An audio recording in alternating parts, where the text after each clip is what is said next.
新闻头起先来看，最近台湾是连续爆出中国的间谍案，就连宪兵队嘛有3个士官涉案，因毋若是盗窃国防机密，搁伫军队营区的中国的国旗，穿军衫拍影片向中国投降。另外，搁海军飞大快艇部队3个官兵、总统府1个宪兵，嘛去互中国吸收，拢已经判刑。你已进入我火力范围，我要求你调转航向，立即离开，否则后果自负。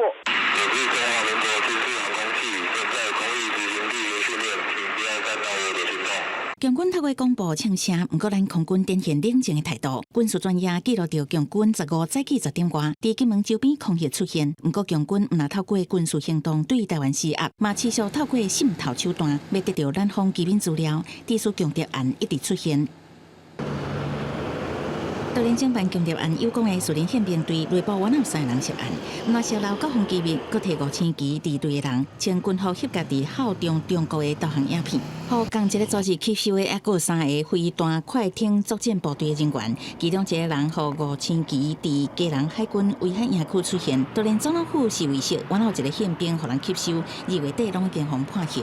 在24条就是说，对敌人为效忠之表示的话，就会在陆海空运行法做一个比较明确的规范。国立雄讲对这个官兵不当行为感觉遗憾，因定位是对国家不忠，嘛强调陆海空军官宪法修正草案已经送行政院审议，未来对敌人宣誓效忠会有更加明确的规范。不过强谍案毋若伫军中出现，台湾因外交部也陆续传出有人牵涉在内，引起各界注意。原来在勾结的，养了一窝共匪的，这是民进党自己。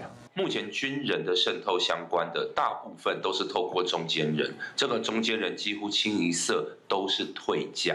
因为最近民进党为党部立委办公室到行政单位等，拢有传出牵涉到强谍案。台北市长蒋万安就要求行政院长杜荣泰对强谍案表态。杜荣泰15讲，中国统战对台湾是上大威胁，嘛话讲地方政府对中国的态度唔通暧昧不清楚。地方政府也应该有这样的体认，不要非常的暧昧不清。